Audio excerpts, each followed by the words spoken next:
Olá, boa noite a todos. Estamos aqui na live de segunda para responder as perguntas, fazer alguns comentários. Nesse novo formato pré-eleitoral, estou sozinho, não estou mais acompanhado de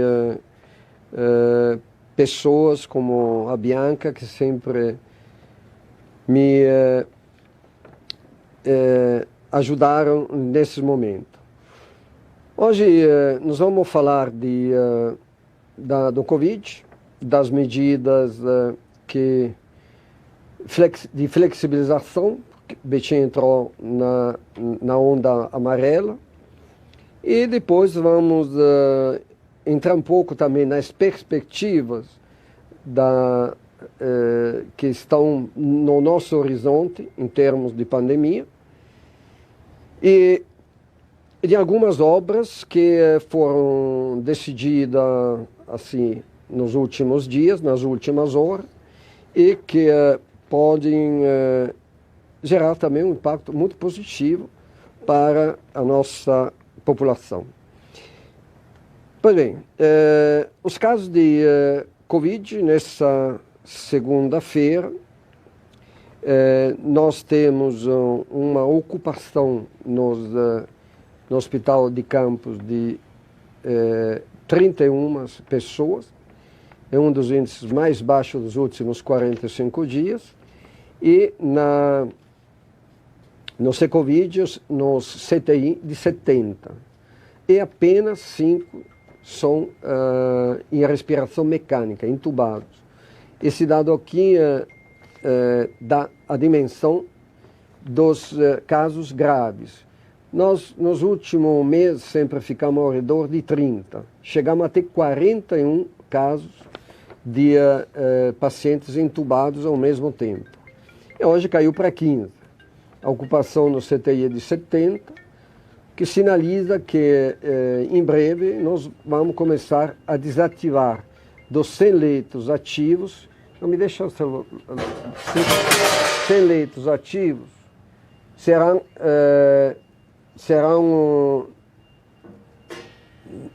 desativados alguns. Como subimos gradativamente, também gradativamente fecharemos isso. E espero que isso aconteça de maneira bem rápida.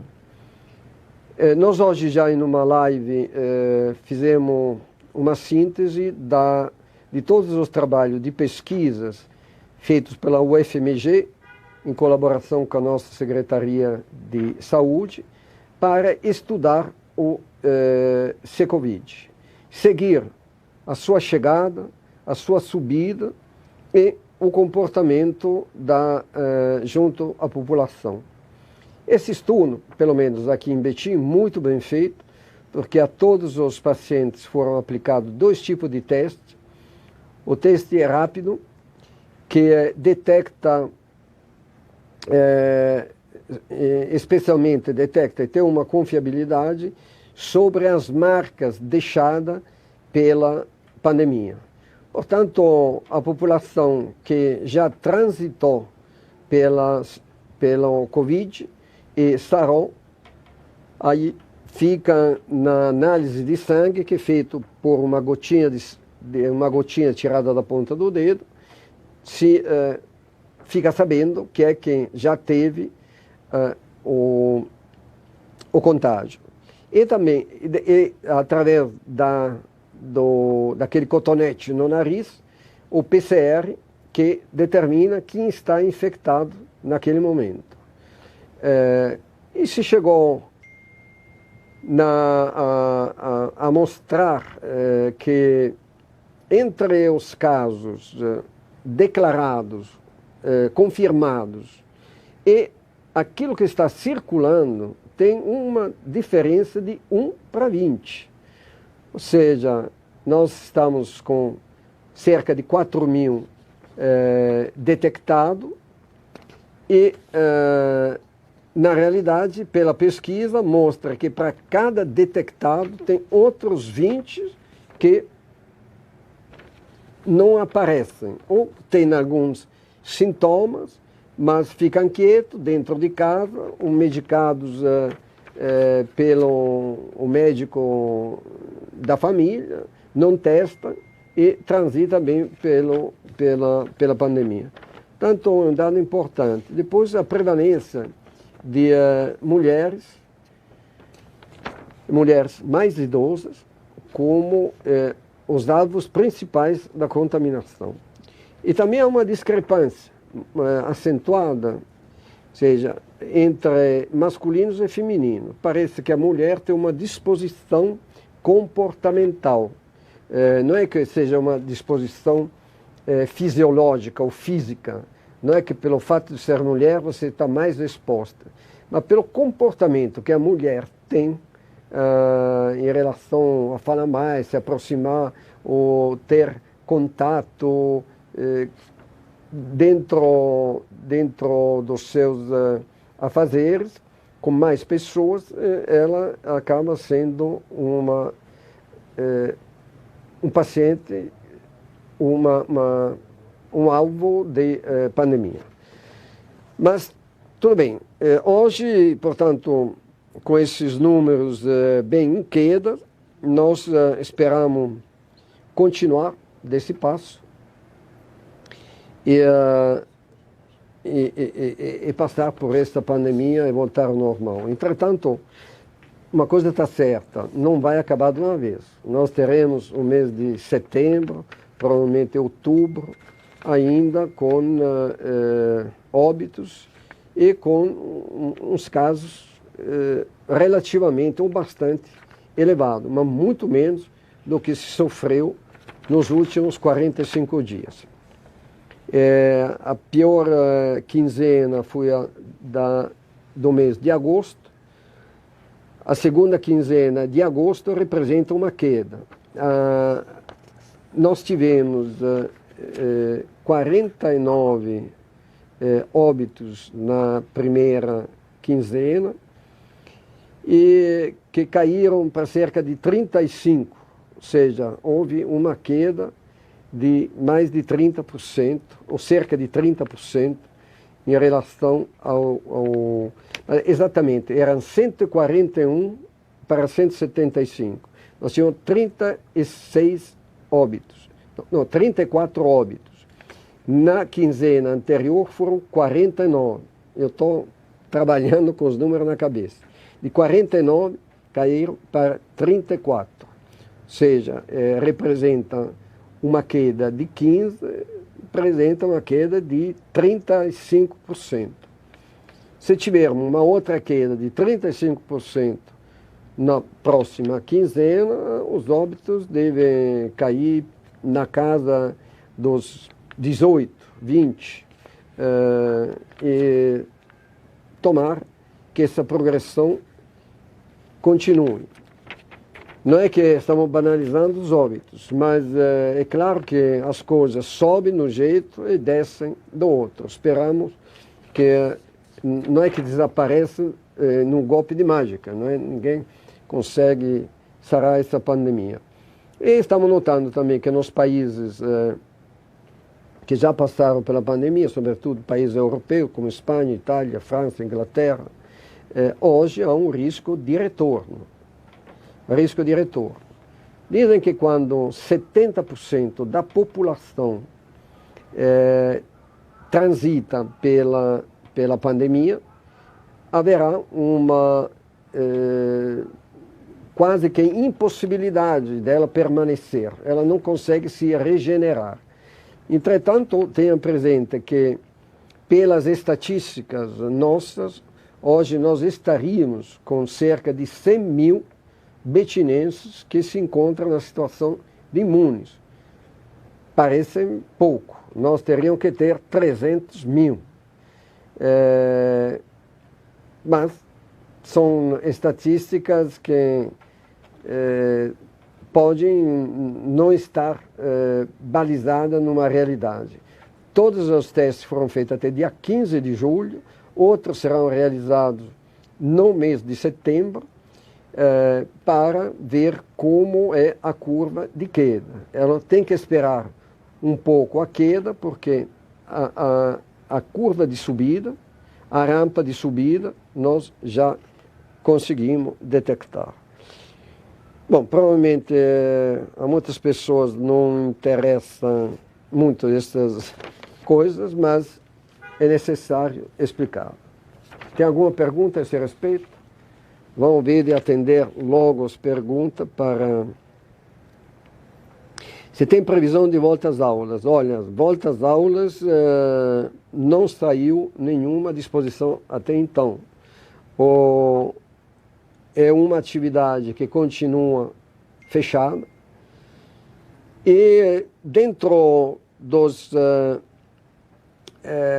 das previsões que nós temos é que assim que a vacina for implementada, haverá possibilidade de retornar às aulas. A não ser que se gere um protocolo muito estreito para evitar o contágio de crianças. Repetimos, as crianças são as menos afetadas, porque têm uma imunidade própria muito elevada e não têm doenças crônicas. Doenças crônicas começam a aparecer depois dos 40 anos. Tanto a doença crônica tem uma relação com a possibilidade e a gravidade do contágio. No caso de criança, isso aí é muito menor. Só que a criança é um vetor, um carregador de vírus, né? Ela tem muito contato com outras crianças dentro da sala de aula, depois contato dentro da família, com as brincadeiras, vai no colo da mãe, do pai, do avô, entendendo? E vai deixando circular a pandemia. Portanto, por enquanto, não tem previsão na sala de aula. Mas, com certeza, as previsões serão antecipadas pelo menos por 30 dias de antecedência, até para retornar a mobilizar todo o esquema da educação. Por enquanto, nós estamos mantendo um atendimento remoto de entretenimento. Não sabemos se esse tipo de atividade poderá valer como, efetivamente, como ano escolar, como passagem pelo ano escolar, mas com certeza está ajudando muito aos meninos a manter ativa a sua capacidade de aprendizado. Outra pergunta, como está a situação do aeródromo? O aeródromo passou por todos os crivos de licenciamento. O aeródromo será construído pela iniciativa privada. Entretanto, a pista aeródromo, o terminal de grande e todo o recinto aeronáutico será doado à prefeitura. A prefeitura será dona do aeroporto construído pela iniciativa privada, que terá a concessão por um prazo determinado, que pode ser até 35 anos, mas isso será estudado. Agora, por que constrói para doar? Primeiro, porque é um conjunto de proprietários de terrenos que tem as suas vantagens em valorizar os terrenos em volta e a implantar aí inúmeros, centenas de empreendimentos que estão sendo previstos. Empreendimento que se instalaria aí caso o aeródromo entre em funcionamento. Tanto depende do acerto desses investidores privados e de um fundo que foi constituído. Está aberto à captação de recursos. Com a transferência das propriedades imobiliárias, o fundo começa a abrir as cotas para investidores. E tem muitos investidores dispostos a investir, porque é um projeto muito bem estruturado, montado, tem uma classificação, uma aprovação de vários bancos, de investimentos, e não será difícil captar o recurso para construir toda a obra. Esses recursos injetados aí dentro se transformam em ações que serão dos próprios investidores. Entretanto, a propriedade é do município, mas a concessão ou uso é deles. Só que isso dará à Prefeitura de Betim uma capitalização, ou seja, terá a seu capital um patrimônio enorme, porque uma pista vai valer, com certeza, centenas de milhões ou talvez mais de 1 bilhão. Poderá servir para operações financeiras ou até para, se for o caso, até a venda do próprio aerôdromo depois de um certo prazo, capitalizando toda a prefeitura. Quando se fala de capitalizar a prefeitura tem dívidas previdenciárias, tem dívidas com Impreme e poderá, portanto, abater nas suas dívidas e ainda ter recursos para investimentos sociais na área de saúde, na área de educação, de infraestrutura, de atração de empresa e melhoria da vida da população. Os horários de ônibus voltarão ao normal? Claro, voltarão ao normal. Está tendo um acompanhamento disso. Nós, diferentemente de outros municípios, determinamos um horário das atividades não essenciais diferenciado das atividades essenciais, exatamente para não ter um excesso de aglomeração no mesmo horário, de manhã e à noite. Portanto, de manhã, normalmente, nós tínhamos um pico das 6 horas da manhã até as 8, 8 e meia, e depois retornava no final de tarde, a partir das 5, 5 e meia até as 6 horas, até as 19 horas. Nós determinamos, portanto, que os não essenciais começam a trabalhar às 10 horas, portanto, os comerciários, aqueles que atendem nas lojas, poderão tomar o ônibus 1 hora antes, às 9 horas, quando já o pico da manhã das atividades essenciais terá caído. E o comércio pode ficar aberto até as 20 horas, portanto, diluindo a concentração na rede pública de transporte. Como vai funcionar o comércio de Betim, eu acabei de dizer.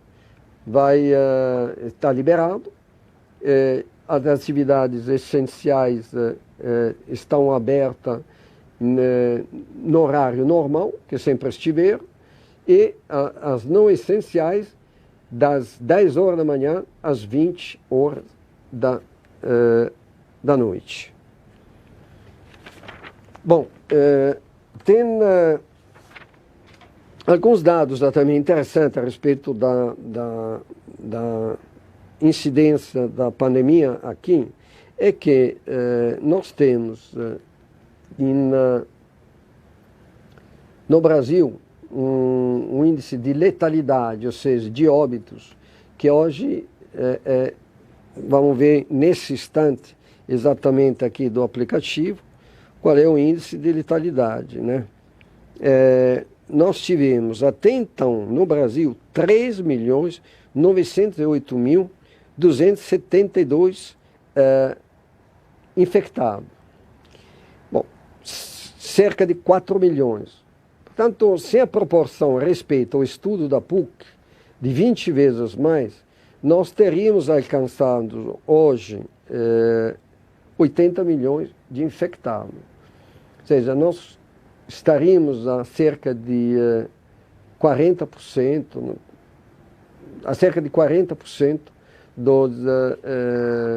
de pessoas que já transitaram, ou assintomáticos, sem sintomas, sem febre, sem nada, ou com sintoma. A incidência de... bom, vamos ver. A letalidade é 3 por 1 dos notificados. Em Betim também, nós temos 3,2. Portanto, estamos na média Brasil. Entretanto, a mortalidade no Brasil é 57,8. A nossa é 38. Portanto, arredondamos de 58 no Brasil e 38 em Betim. Portanto, nós tivemos um desempenho muito bom na relação à letalidade. Depois, se pegarmos a média do Sudoeste, deixa eu ver se chegamos a pegá-la aqui, a média do Sudoeste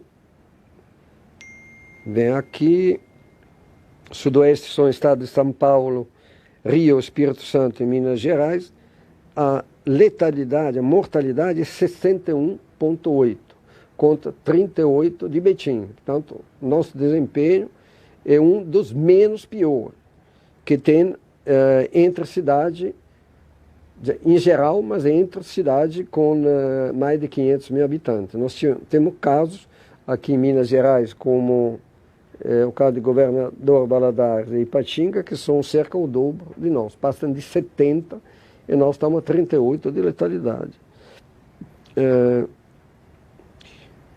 A curva também que se está realizando é de queda constante, né? Tem um gráfico subida, estão começando a descer, graças a Deus, estão começando a descer. Tem outras perguntas aí? Vamos ver aqui. Tem alguma previsão da entrega UPA Alterosa? Bom, agora vamos falar um pouquinho de obra, porque de pandemia já vamos falar. A UPA Alterosa está em fase bem adiantada. As obras civis já estão com 90% pronta e vão entrar agora na fase de acabamento. Está previsto até o final de setembro, toda a parte estrutural está pronta. E as adaptações da UPA Alterosa deverão demorar de 45 a 60 dias. Portanto, deve chegar em novembro, ou começo de novembro, a finalização da obra e com a possibilidade de iniciar os trabalhos. Será novembro ou dezembro. Mas nós vamos dar ciência a todo mundo e a todos com absoluta transparência de como estão funcionando as obras. Tem mais? Não. Bom, eu hoje não tenho muito suporte aqui, tenho que me virar sozinho, né? Tanto preciso consultar um pouco também dados que vêm chegando. Nós temos, em termos de finalizamos agora, dentro do programa que nós tínhamos apresentado lá atrás, no começo do meu mandato, que a meta era chegar a pelo menos 20 creches. Finalizamos exatamente a 20ª creche, que vai se dar no Teresópolis, naquele terreno que está atrás da UPA Teresópolis. Tem um terreno triangular, foi modificado o projeto para encaixá-lo dentro desse terreno. Portanto, em algum ponto terá 2 andares, porque é um terreno menor, não dá para fazer aquela planta tradicional dos demais. Mas haverá praticamente a mesma eficiência e o mesmo conforto para os alunos. Nós temos, nessa última lei, até me mandam torto, né, um negócio para me dificultar a leitura. Foram lançados através de um edital, foram ganhos por 3 empresas diferentes, 7 creches. Tem, que eu me lembro aqui, o Pingo d'Água, Vianópolis lá ao lado da UBS, em um lote. No outro lote, infelizmente, me mandaram de um jeito que não dá para ler, né? Isso, agora vem a informação. Tem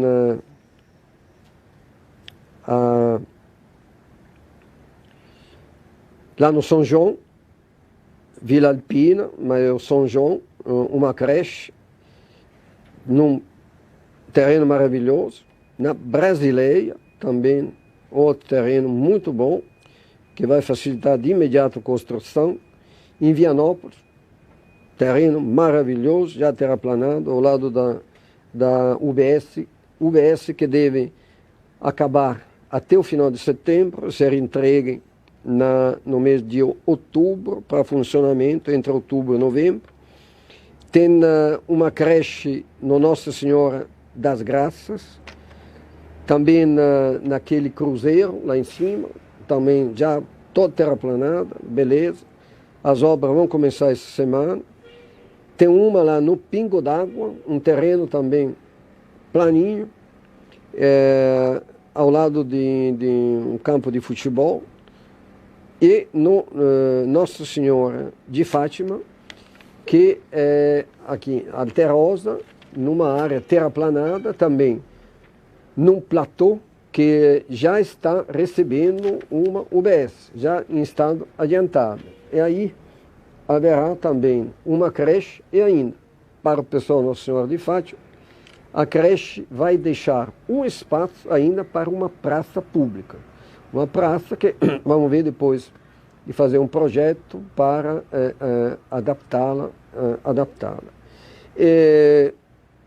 Falando de praças, vocês sabiam que nós temos 30 praças já executadas, ou em fase de execução? Essas 30 praças estão esparramadas por todo Betim.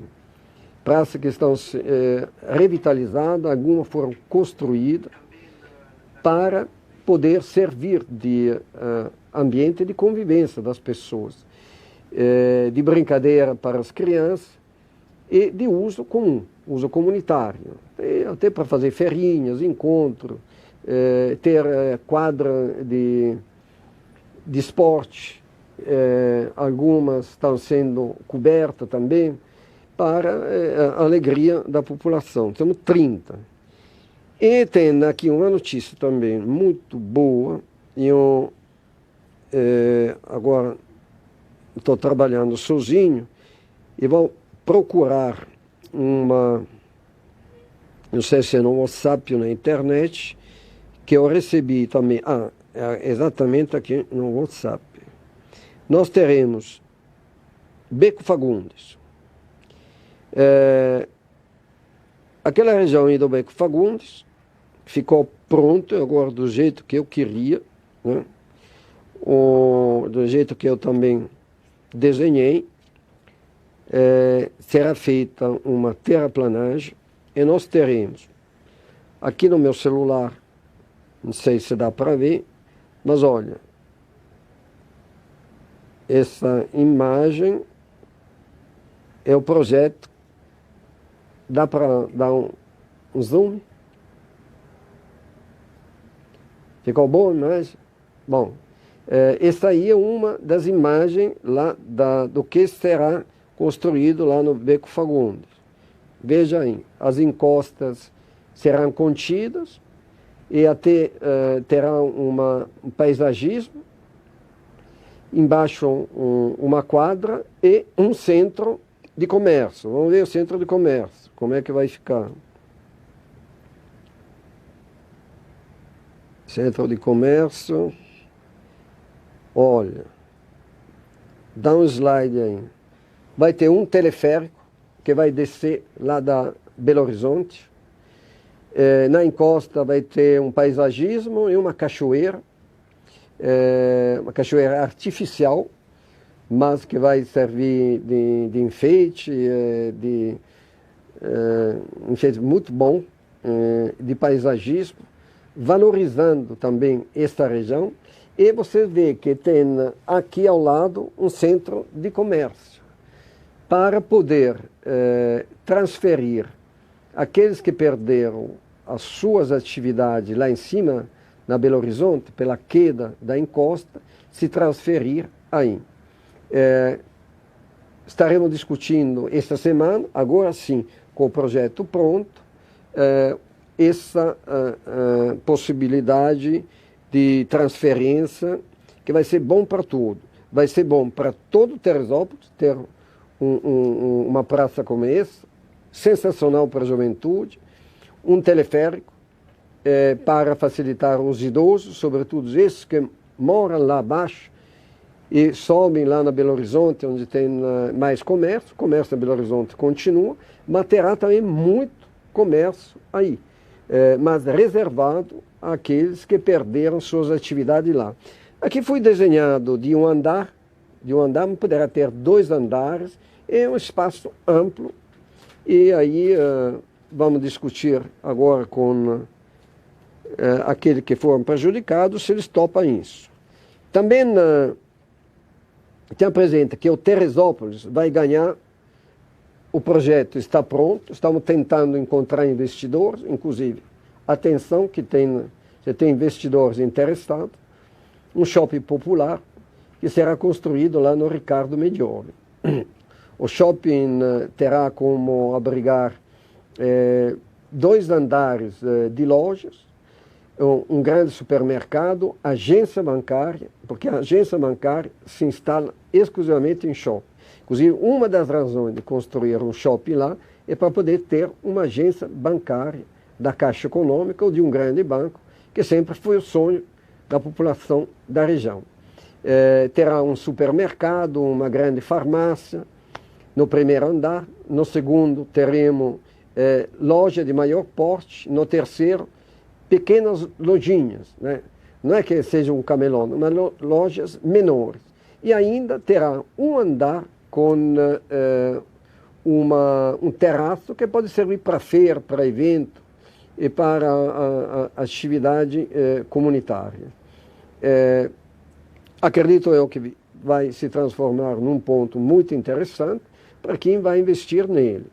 Os planos, inclusive, não apenas o projeto arquitetônico, todo o projeto de infraestrutura está pronto, e como também do funcionamento. É um investimento rentável, bem rentável para quem investir nisso. Então, Teresópolis vai, depois de inúmeras também benfeitorias que estão sendo construídas, já tem funcionando 2 UBS, uma outra vai começar aqui no Vila Benja, e aí o Teresópolis, que não tinha nenhuma UBS, mas uma improvisada que agrupava 3 UBS, como é a real necessidade há 40 anos, ou pelo menos nos últimos 30, com o adensamento e ocupação que teve no Teresópolis, de ter 3 UBS, só tinha uma que fazia a função das 3 que precisaria colocar. E aquela do Vila Benja também vai ser construída abaixo da creche que tem que é da Fundação Medioli. Aí abaixo é o melhor lugar, amplo, de fácil acesso para toda a população, e vai ser o início das obras vai ser ainda no mês de setembro. Bom,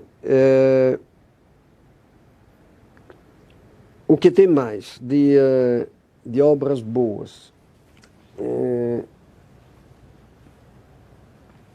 Tem para o pessoal da Citrolândia, iniciou a revitalização da José Mariano, também 40 anos de tapa-buracos, que é de sofrimento. Agora, a Zé Mariano vai ser totalmente fresado, vocês vão retirar aqueles murundum de tapa-buraco, vai ser fresado e recapeado. A Zé Mariano também será toda sinalizada e terá no trecho que vai do entroncamento da Avenida Goiabinha até a 381, terá em sentido único. Nós consultamos os vereadores da região, as associações, algumas lideranças, e o pensamento é de fazer no sentido BR para a Colônia, naquele trecho terá sentido único. Agora, a Goiabinha terá sentido duplo, também com uma largura de 12 metros, quase, ou não, de 11 metros, bem maior que a Zé Mariano, que tem apenas 7 metros, e poderá ter 2 pistas de acostamento e 2 pistas de trânsito. Goiabinha está sendo pavimentada com paviés e está na obra. Hoje parece que já passaram de 15% do recapeamento, agora esta semana vai entrar em um ritmo ainda mais acelerado. Prometem nesta semana fazer mais 30% da obra e até final de setembro também concretar todos os passeios. Os meus fios já estão prontos e para poder ser inaugurada no mês de outubro. Estamos correndo também para colocar uma nova iluminação, colocar novos postes de LED que vão deixar essa avenida como uma das melhores de Betim. Com certeza, uma das melhores. Portanto, dando uma melhoria substancial naquela região que foi muito esquecida, sofreu de preconceito, sofreu de tantas coisas. E agora não, entra investimento de qualidade, investimento moderno, creches modernas, UBS de última geração, aliás, as melhores em termos de UBS que hoje tem o país. São o nosso projeto, vem gente de longe para copiá-lo, pela eficiência, pela inteligência e operacionalidade que elas têm. Vem de Santa Catarina, do Paraná, de São Paulo, desses estados que são a referência em termos de saúde. Vem aqui buscar o projeto, inclusive das nossas creches. E, te falo mais, o nosso projeto de substituição da iluminação normal para LED.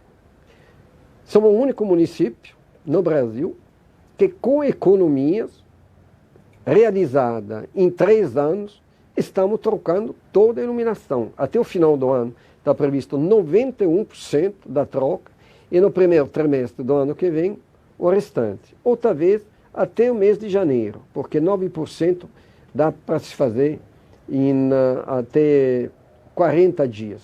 Né? No final de janeiro estaremos próximo de completar 100% de LED no município. Isso é uma grande conquista para a segurança pública, para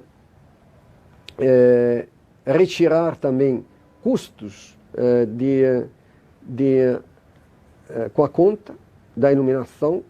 Esses custos que apresentam uma economia de quase 5 milhões por ano serão investidos no social, portanto, em coisas boas para a população.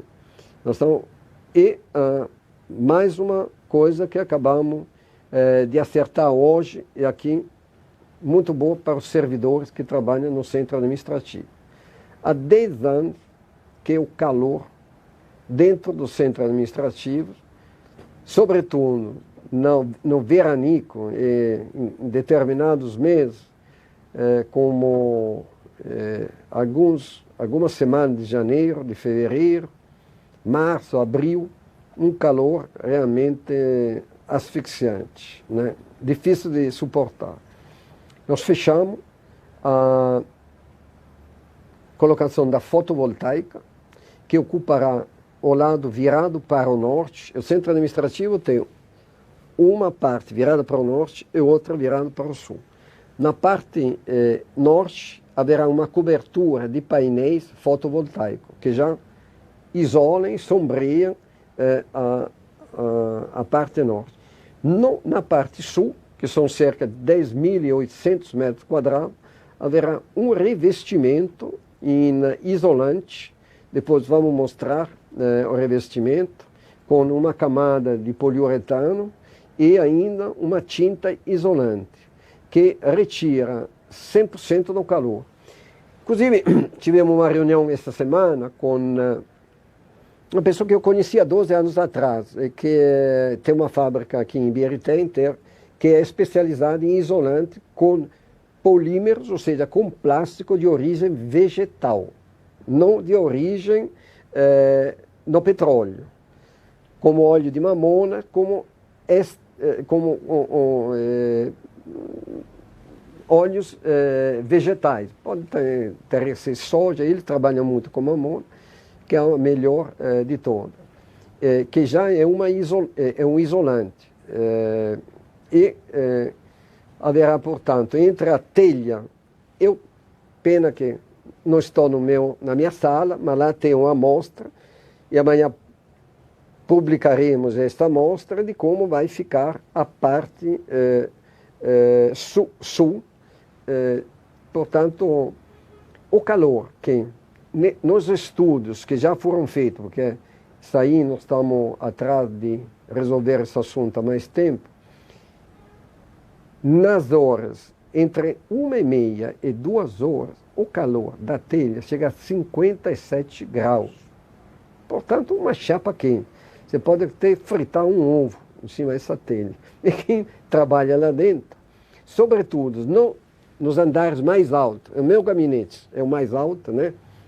Pega um calor aí incrível. Também foi feito um fechamento para evitar que a água saia. Nós vamos também fazer um sistema de ventilação, mas o calor será retirado completamente. Portanto, haverá uma queda de mais de 30 graus, o que vai esfriar muito o ambiente interno. E a fotovoltaica vai dar energia. Uma energia equivalente a todos o consumo das cidades administrativas e uma sobra que corresponde a hospital regional, mais alguma coisa. Portanto, será também esta fotovoltaica construída com as economias, porque além de trocar todo o LED, deu uma sobra para construir essa fotovoltaica, dará uma outra economia são cerca de 1.200 megawatts, que nós gastamos em média R$1.000, 1.200.000. Tanto a nossa conta de iluminação, entre a iluminação pública e a fotovoltaica, terá um ganho, uma economia de 6 milhões, que serão aplicados em investimentos sociais. Muito bom. Tem perguntas? Não tem nenhuma pergunta.